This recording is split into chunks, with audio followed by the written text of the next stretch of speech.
Hola, buenas tardes. Soy Salvador González Solís, ingeniero técnico de minas de la especialidad de laboreo y explosivos, y estoy de nuevo con vosotros una vez más a petición del Museo de la Siderurgia y Minería de Sabero, que me ha regalado esta camiseta además muy acorde con el tema de hoy. Su director, Roberto, me ha pedido que os hable hoy jueves 20 de agosto, en esta tarde veraniega, un rato sobre explosivos, que es mi especialidad y es en lo que trabajo. Entonces voy a intentar hacerlo de forma somera, no quiero extenderme más allá de un cuarto de hora, 20 minutos, y voy a hablaros de los explosivos y la importante labor que desempeñan en la humanidad, ¿no? Y sobre todo en la minería, ya que estamos aquí convocados a través del Museo de Sabero, que está en la bella localidad de Sabero, en la provincia de León, en la montaña leonesa. Pues yo creo que los explosivos es un tema importante en el que ahondar, tratar y llevar a aquellos interesados del Museo de la Minería que pudieran interesarse en este fascinante mundo. Voy a intentar hacer un recorrido por las fechas históricas que están relacionadas con el sector de los explosivos. Y a través de unos productos inertes que tengo aquí, que he preparado para enseñaroslo, mostraroslo en la cámara, intentar llevaros a este mundo de los explosivos para los que habéis sido mineros, habéis tomado contacto con él personalmente, y para los que no, pues que veáis que es un sector evidentemente especializado, que las personas que manejan los explosivos son personas formadas, informadas y autorizadas por mecanismos legales muy rigurosos, y que todo está en muy buenas manos para que todo se desarrolle correctamente. Pero ¿cómo empezó todo? ¿Cómo empezó los explosivos? Pues durante miles de años no conoció el hombre otras explosiones que las que procedían de la fuerza de la naturaleza. Oía los truenos, los relámpagos, de vez en cuando era testigo de la erupción de volcanes, y esas explosiones le sobrecogían y le hacían pensar en divinidades, en poderes todopoderosos, ¿no? De tipo divinidades no todopoderosas. Y siempre las explosiones atemorizaron al hombre, ¿no? Porque era un síntoma de poder.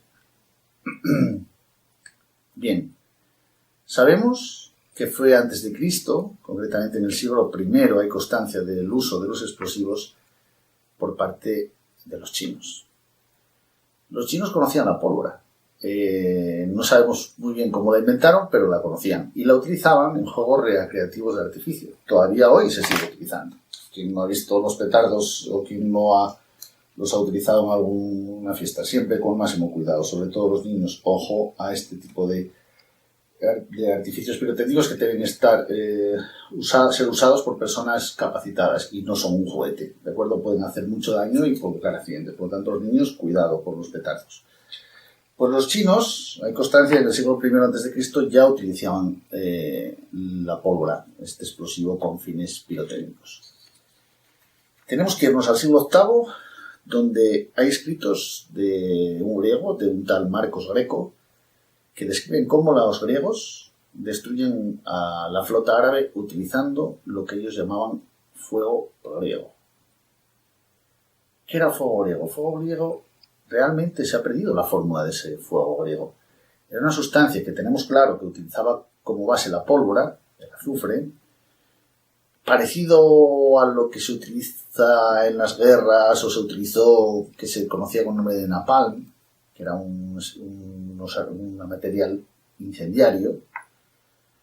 Este producto se incendiaba fuertemente cuando tomaba contacto, además, con el agua. Fijaros en el mar, lo importante y lo terrible que debía ser en aquellos momentos disponer por parte de un ejército de este producto cuando el otro no lo tenía, ¿no? Para incendiar sus barcos y demás.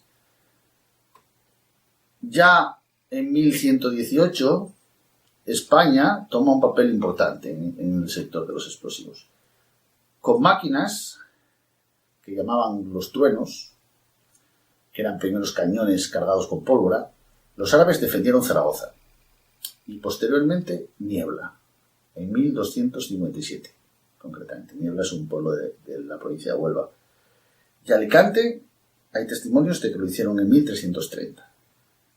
El monje franciscano Roger Bacon, utilizando como fuente escritos árabes, documenta la composición de la pólvora. Este producto, que sabemos que es un producto ternario, formado fundamentalmente por azufre, salitre, que es cloruro potásico, y carbón vegetal, aparte de otros muchos componentes. Hoy hay pólvoras con una cantidad de componentes inmensa de simple base, doble base, se siguen utilizando como propulsores, como herramientas de carga de cartuchería, etc. Bueno, pues Roger Bacon fue el primero que testimonia y documenta la composición de la pólvora en escrito. En 1328 es un monje alemán, Berthold Schwarz, traducido al castellano Bertoldo el Negro, se atribuye el uso de la pólvora como propulsante de las armas de fuego. Un monje es el que carga por primera vez un arma de fuego con objetivo de la defensa, que propulsaba pues un proyectil. Hoy pues toda la cartuchería que pues lleva como base, sigue llevando como base pólvoras muy especiales. Aquí tenemos los cartuchos de caza, por ejemplo, pues son un sistema que sigue utilizando la pólvora como base, como propulsante. En 1340, la participación de las tropas en el sitio de Algeciras de varios países de Europa, evidentemente, extiende la utilización bélica de la pólvora por todo este continente. Cuando se empiezan a juntar ejércitos para atacar y defender y utilizan la pólvora, pues al final todo el mundo acaba conociendo su secreto y acaban fabricándola en más de un país. En 1367 el rey Alfonso XI sitia Murcia, que se defiende con pólvora, que hay constancia, se fabricaba industrialmente en dicha ciudad. Fijaros la pólvora como empieza a tomar un protagonismo en nuestro país, en España. Bien, pero ¿dónde está realmente la madre de todo? ¿Dónde empieza todo? Y como estamos hablando de minería y de explosivos, yo creo que tendríamos que irnos a principios del siglo XVII. Los húngaros, hay constancia que fueron los que utilizaron pólvoras por primera vez en grietas naturales para arrancar la roca. Metían la pólvora en grietas naturales, la encendían con algún tipo de mecha, que seguro que fabricaban pues con una cuerda de algodón o seguramente de lana incluso, mojada en la propia pólvora, lo encendían y se apretaban obviamente, y esta expansión de gases que producía la pólvora, esta deflagración, hacía que la roca se fragmentase y se partiese. Principios del 17 los húngaros. En 1627 hay constancia de que un minero tirolés, el Tirol estaba en lo que es actualmente Austria, creo que se llamaba Weinz, según dicen las crónicas, utiliza por primera vez la pólvora negra dentro de un barreno para arrancar roca. Es decir, hace un agujero. Es el primero que realmente hace un agujero, hace un barreno, lo llena de pólvora y utiliza la explosión de esta pólvora para arrancar la roca. Dicen que simultáneamente en Alemania lo hizo un tal Freiburg, más o menos al tiempo que Weinz en el Tirol. En 1790, Howard inventa el oro fulminante. Así se le llamó él a lo que hoy llamamos fulminato de mercurio. Fue un producto explosivo que permaneció en el olvido por la peligrosidad en su manejo. Si la pólvora es sensible a la llama, al choque y al roce, pues el fulminato de mercurio lo era aún mucho más. En 1831, William Bickford fabrica por primera vez la primera mecha de seguridad. La mecha de seguridad, os he traído un trozo de mecha de seguridad inerte para que veáis, esto es 1,5 metros de mecha de seguridad, es como mínimo lo que permite hoy la ley. Esto nos daría 3 minutos de tiempo desde que encendemos hasta que se produce el fuego ya al final de la mecha y por lo tanto se produce la detonación. Esta es la mecha actual de lenta de seguridad fabricada por la empresa en la que yo trabajo y bueno, pues es una mecha lenta, impermeable, que arde debajo del agua y tal, y todavía aún se sigue utilizando, siendo un invento que, como os digo, fue en 1831 quien lo desarrolló el amigo Bickford, que hoy es muy famoso en el mundo de los explosivos, ¿no? En 1832, Braconot prepara la nitrocelulosa, que es la base fundamental de las pólvoras y de posteriormente otros explosivos que se desarrollaron a continuación. En 1847, el químico italiano Ascanio Sobrero inventa la nitroglicerina. la nitroglicerina. ¿Os acordáis de la nitroglicerina? Él la llamó piroglicerina, pero era aquel bote que los primeros colonos del oeste llevaban en su carreta, en un frasco de cristal, todos con muchísimo cuidado, porque si se caía al suelo, pues explotaba, simplemente por el mero hecho de caerse. Era muy, muy peligrosa la nitroglicerina, aunque era un potente explosivo, con mucho más poder rompedor que podía tener, por ejemplo, la pólvora. Y por lo tanto, minería y construcción de los primeros desarrollos industriales de la humanidad fue vital el uso de la nitroglicerina. Pero muy peligroso. En 1863, Wilbrand desarrolla la trilita, el famoso TNT, trinitotolueno de tolueno. En 1867 hay un antes y un después en el mundo de los explosivos. Un ingeniero sueco, que todos conocéis muy bien, Alfred Nobel, inventa la dinamita. Dicen que fue por un incidente casual de rotura de un recipiente de acero con nitroglicerina que cae sobre el suelo de un carro de transporte que llevaba tierra de infusorios de la zona de Alemania de Kesselburg. Y bueno, pues se formó una especie de gelatina con ese producto, la nitroglicerina disuelta con esta tierra de Kesselburg, y que Nobel investigó y que dio lugar a lo que él llamó la dinamita, que fue su gran invento, uno de los grandes inventos de la humanidad. También aquí vemos cómo son las dinamitas que siguen viéndose actualmente, pues se pueden presentar encartuchadas en papel parafinado de este porte, o en papel plástico, ¿no? Dependiendo de los diámetros de encartuchado, pues que pueden ir desde 26 milímetros hasta 120 milímetros, 200 milímetros, o sea, 20 centímetros de diámetro. Fijaros los cartuchos y las dimensiones que ponen. Tiene que ser es un producto muy potente, aún muy utilizado, es un gran producto desde el punto de vista de su utilización minera y de avance de galerías y túneles. Las dinamitas. Pues fue Nobel quien las inventó, ya os digo, en 1867. Fijaros qué fecha estoy hablando. 100 años antes de que yo naciera, o sea, anteayer prácticamente, estamos hablando. Es decir, que el mundo de los explosivos modernos se ha desarrollado poco más que en el último siglo. Bien. También en el mismo año que inventó la dinamita, obviamente, al no ser un explosivo sensible a la llama, tuvo que inventarse un detonador.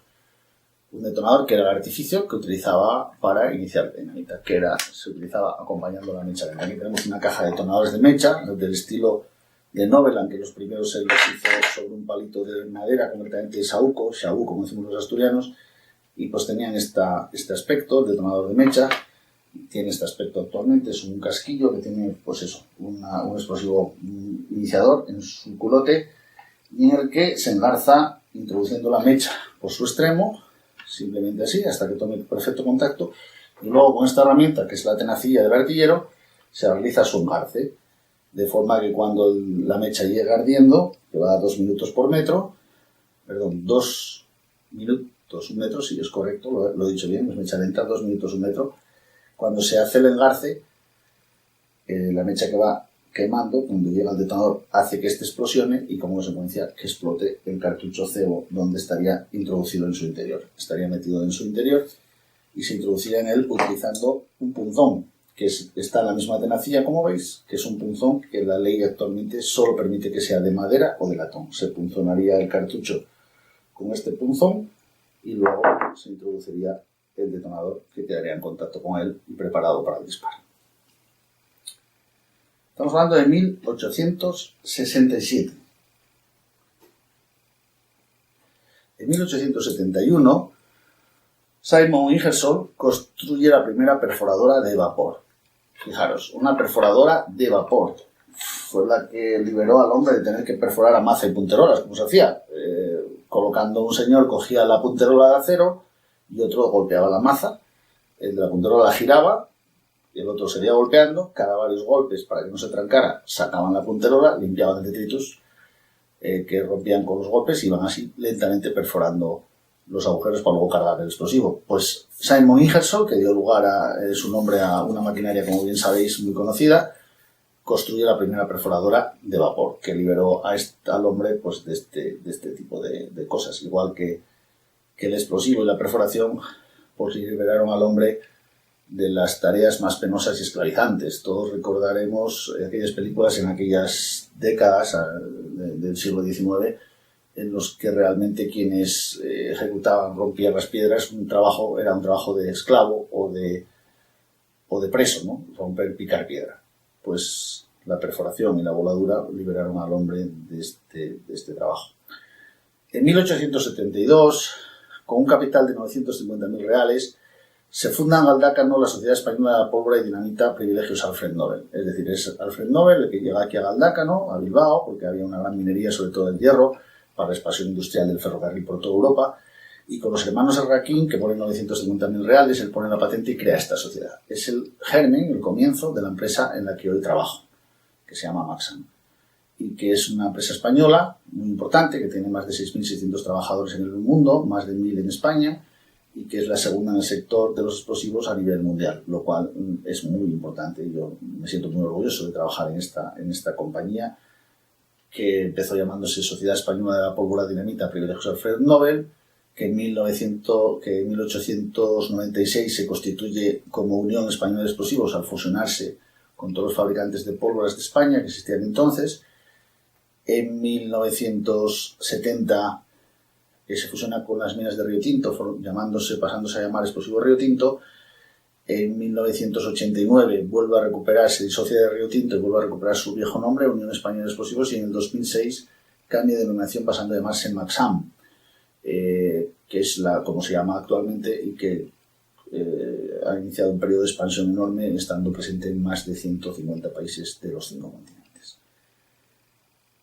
Bien, en 1875 Nobel sustituye las tierras de infusorios que soportaban la nitroglicerina, que la hacían segura, por nitrocelulosa, desarrollando las dinamitas gelatinosas, que se llamaron así. En España se les llamó gomas. Se les llamó gomas por ese aspecto, por esa textura de forma gomosa, de forma de plastilina, se le llamaron goma, que luego dieron lugar a goma 1, a la goma 2. Entonces recordáis estos nombres muy arraigados al vocabulario español. En 1888 Nobel inventa las pólvoras de doble base, estas serían la llevarían nitrocelulosa, nitroglicerina y alcanfor con las pólvoras. Nobel fue un hombre muy significado en el mundo de los explosivos, por eso le fue muy bien en los negocios, y por eso cuando falleció creó la Fundación Nobel para premiar a aquellas personas que de alguna forma altruista trabajaran en el servicio y en pro de la humanidad y en favor de la humanidad. Y de ahí todavía hoy existe esa fundación que todos conocéis, la de los premios Nobel. En 1891, un alemán, Curtius, inventa el nitro de plomo, muy importante en la fabricación de detonadores. Y en 1894, en Alemania se fabrica la pendrita, muy importante para la carga de los detonadores, la carga base, y sobre todo para lo que más adelante en Francia, en 1907 concretamente, se fabrica el primer cordón detonante, que en principio no era un cordón realmente, era un tubo de plomo relleno de telita, pero posteriormente pues se convirtió en lo que hoy es el cordón detonante, que es una cuerda rellena de pentrita, es un explosivo blanco del aspecto del azúcar, y que llena este cordón detonante produciendo una detonación que progresa a una velocidad enorme, a 7.000 metros por segundo, y es como una prórroga del detonador. Por lo tanto, todos los explosivos que toman contacto con este cordón pues explosionarían. Si yo adoso a este cordón un explosivo, cuando pasa detonando el explosivo lo hace detonar. Por lo tanto, esto nos permite espaciar cartuchos dentro de los barrenos y hacer unas labores importantes, aparte de ser un producto con el que se puede hacer fácilmente todo tipo de nudos y conexiones, y muy fácil de manejar, de forma que los trabajadores pues puedan, los artilleros lo manipulan de una forma muy segura, muy eficaz, y bueno, pues todos saben hacer los nudos, que es parte de su trabajo como artillero.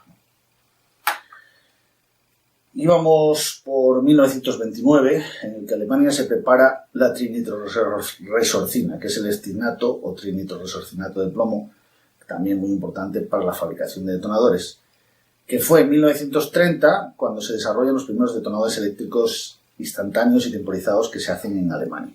Es decir, al detonador de mecha se le introduce en su interior ya una cerilla pirotécnica eléctrica, de forma que con el paso de la corriente eléctrica por unos cables conseguimos que este detonador se explosione ya controladamente. No es ya lo de contar los 2 minutos desde que enciendes la mecha, sino que ahora aprietas un botón del explosor y consigues que el detonador explote cuando tú quieres, exactamente en el segundo que tú quieres.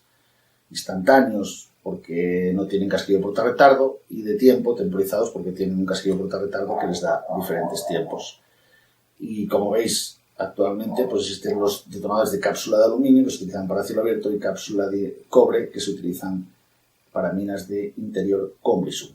El cobre es un detonador, de cápsula de cobre es un detonador antigrisú, con características que permiten ser utilizados en atmósferas potencialmente explosivas, como es el caso del grisú y el polvo del carbón. En 1930, un belga, un tal Lamier, pone envuelta de sales y tierra plástica para seguridad antigrisú. Las minas del carbón tenían grisú, generaban grandes problemas de explosiones con un explosivo. Entonces este belga lo que hace es recubrir con otro papel parafinado lleno de sal el explosivo, las dinamitas, para conseguir que al explotar el sal, que es un inhibidor, pues haga que no produzca temperaturas superiores a 700 grados y por lo tanto no detone.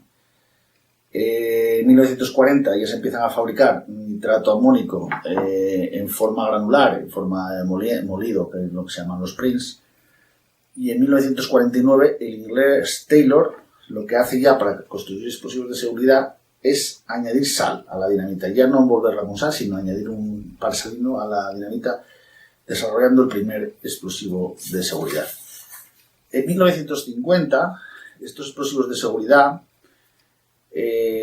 después de añadirle ya tanta sal a la dinamita para hacerla más segura frente a la explosión del grisú, ya tenía demasiada sal. Por lo tanto, lo que hizo un alemán, un tal Arens, fue constituir un explosivo de seguridad que él llamó reforzada, explosivos de intercambio iónico, es decir, donde ya el cloruro sódico no estaba dentro del explosivo, sino que dentro de la fórmula del explosivo había por un lado cloruro de amonio y por otro lado nitrato de sodio. Y al explosionar producía la sal, el cloruro sódico. Aquí veis en un frasco un material inerte. Todo lo que tengo aquí, por supuesto, es inerte, es de mi cajón de formación de artilleros.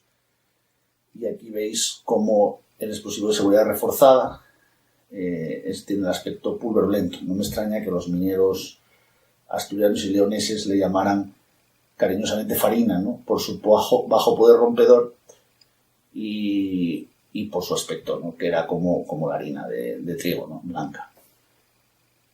Pero bueno, aportó una gran cantidad de seguridad al concepto de seguridad de las minas, ¿no? En 1955, un americano, un tal Acre, desarrolla el ANFO. El ANFO se desarrolla tras un gran accidente en Texas al chocar un camión de fuel contra un almacén de nitrato amónico. Este es el ANFO. Y todos sabemos lo que ha pasado recientemente, hace unos días escasamente, en el Líbano, en Beirut, con un almacén de nitrato amónico de 3.000 toneladas. O sea, la gran catástrofe y desastre terrible que originó la explosión de este almacén de nitrato amónico. Pues el ANFO, cuyo nombre significa Ammonium Nitrate Fuel Oil, es decir, nitrato amónico de gasoil, que en España se llamó originalmente Nagolita por lo mismo, nitrato amónico de gasoil, pues tiene este aspecto. Aquí lo veis metido en un frasco, intentaré que lo veáis en la cámara. Es nitrato amónico, que no deja de ser un abono, que se utiliza mucho en los campos, como bien sabéis, y pues embebido en un aceite mineral, normalmente gasoil. Entonces, bueno, este es el ANFO, que es un explosivo muy barato, muy económico, que da grandes prestaciones en minería y solo tiene un problema, que es que no aguanta el agua y por lo tanto cuando se mete en el agua pues se estropea y se convierte en un material inerte y no funciona. Por lo tanto, el único inconveniente que tiene, que no es poco, es que no aguanta el agua. Buscando precisamente la resistencia al agua, un norteamericano, un tal Melvin Cook, desarrolla la primera explosiva Slurry, que llamó así, y que actualmente se conoce con el nombre de hidrogeles. Los hidrogeles son unas papillas explosivas que tienen este aspecto, como veis en el frasco, gelatinoso, un aspecto de color gris metálico, porque tienen un aluminio en grado PG, que nosotros llamamos, y es un explosivo un poco más económico que las dinamitas, con menos poder rompedor, pero que aguanta el agua y por eso se puede utilizar como carga de columna perfectamente. El sueco Langefors, en 1963, publica un libro importante que se llamó Técnica moderna de voladuras de roca. Pone como coautor a Keystone por sus aportaciones prácticas. Fue el primer tratado técnico que se dedica al mundo de las voladuras y del que nos nutrimos y del que empezamos a estudiar todos los ingenieros técnicos de minas del libro de Langefors, ¿no?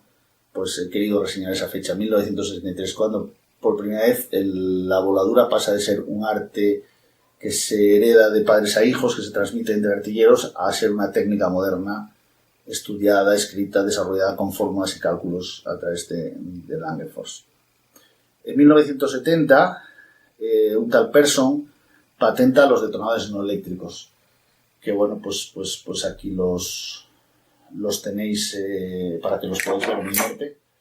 Es un detonador no eléctrico, que lo que lleva es un tubo de transmisión que transmite una señal a 2000 metros por segundo aproximadamente, es una señal silenciosa. Se conecta unos tubos a otros utilizando este tipo de conectores que llamamos cariñosamente patos, que se enganchan en los tubos, como veis, de esta manera muy sencilla y muy práctica, se enganchan y se desganchan y transmiten la señal hasta el detonador final, que es el que va también a su vez introducido del explosivo, dentro del interior del explosivo, y que va a explosionar cuando le llega la señal, que va, ya os digo, casi instantáneamente. Es el detonador no eléctrico, ¿de acuerdo? Que es este que estáis viendo aquí. En 1979, Clyde desarrolla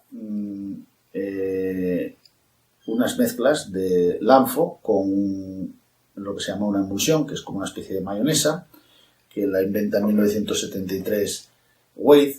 Aquí veis una emulsión en un frasco de inertes. Tiene este aspecto, es como una mayonesa. Y entonces, en 1973 se inventa por Wade y en 1978 Clyde la mezcla, desarrollándola y creando lo que se llama el ANFO pesado, que es una mezcla de emulsión y ANFO. En inglés se llama heavy ANFO. Y bueno, pues por ejemplo, tenemos una fábrica muy importante, de las más importantes de España, en la provincia de León, concretamente en el ayuntamiento de Favero, una fábrica de heavy ANFO que pues, está suministrando pues, a todas las grandes explotaciones de Castilla y León e incluso alguna de Galicia. Para terminar, os diría que en la década de los 90 aparece el último detonador, el detonador electrónico, que aquí lo podéis ver, que bueno, pues es la última tecnología que aporta, además de seguridad, una enorme precisión. O sea, los otros detonadores, los de mecha, recordáis, los de mi abuelo, tenían una precisión de segundos, podemos decir más o menos segundo arriba o segundo abajo, más o menos 5 segundos cuando iba a explotar el barreno. Los eléctricos y los no eléctricos, al tener un casquillo portarretardo pirotécnico, tenían una precisión de milisegundos, que no es poco, son 100 veces más precisos que nuestro reloj. Y el detonador electrónico ahora mismo estamos hablando de precisiones de microsegundos, o sea que son detonadores enormemente precisos, se utilizan en grandes, donde son más caros, pero son muy precisos. El detonador de mecha, el de mi abuelo, el eléctrico, el de mi padre, el no eléctrico sería mi detonador, con el que yo me forjé y estoy haciendo el 90% de mis voladuras, y el electrónico es el detonador claramente de mi hijo, el que va a utilizar mi hijo seguramente en breve, pues el 90% de las voladuras, aunque no, por supuesto, seguramente no se van a dejar de utilizar las otras 3-4 grandes familias. Bueno, pues hemos llegado al siglo XXI, recorriendo la historia de cómo se desarrollan los explosivos, y bueno, simplemente deciros que los explosivos es una herramienta poderosa, que sin ella la humanidad sería distinta, totalmente distinta. Son necesarios para todo lo que actualmente tenemos. Si miramos a nuestro alrededor, el 90% de las cosas que tenemos a nuestro alrededor, la punta de este bolígrafo, el plástico que lo conforma, el reloj, mi teléfono móvil tiene 75 minerales, todo ha salido de una mina. Y esas minas se accede a la mena, se accede a la parte beneficiable de la misma, pues en base a poder romper la parte estéril que la sujeta, que la protege, que la cubre, ¿no? Esa parte estéril se vuela con explosivos, incluso la propia mena, la propio mineral beneficiable también tenemos que volarlo con explosivos para poder aprovecharlo y poder producir su tratamiento y su beneficio. Luego, sin ellos no tendríamos todas estas cosas, no tendríamos comunicaciones, no tendríamos túneles, no tendríamos ferrocarriles, no tendríamos viviendas. El árido se extrae de la tierra con explosivos. Las aplicaciones de los explosivos son inimaginables, independientemente para el mundo de la defensa, que puede ser más o menos criticado, o de la caza. Lo que sí está claro que hoy por hoy todo lo que todo desarrollo social se basa en la minería, y el mundo y la minería no sería concebible sin los explosivos, aparte de otras aplicaciones sísmicas como puede ser producir aludes de nieve para el control de seguridad, no lo sé, extinción de incendios forestales. Últimamente estamos realizando con los explosivos endurecimientos de metales, por ejemplo, para las vías de los trenes. Es decir, el mundo de las aplicaciones de los explosivos es muy variopinto y muy cercano a nosotros. Todos estamos conduciendo siempre sentados delante de un explosivo, porque el airbag de nuestros coches funciona con técnicas explosivas, por ejemplo, y es algo tan importante en nuestra seguridad diaria como eso, un airbag que nos va a salvar en el momento de la vida. No quiero entretenerme más porque el tiempo pasa, y solamente despedirme, daros las gracias por vuestra atención y deciros que en Sabero tenéis un bello museo que podéis visitar cuando quieras, donde podréis ver un montón de cosas relacionadas con el explosivo y con cualquier otro tema de la minería y de la siderurgia, que es a lo que este museo dedica su propia existencia. Lo dicho, muchas gracias y nos veremos en breve.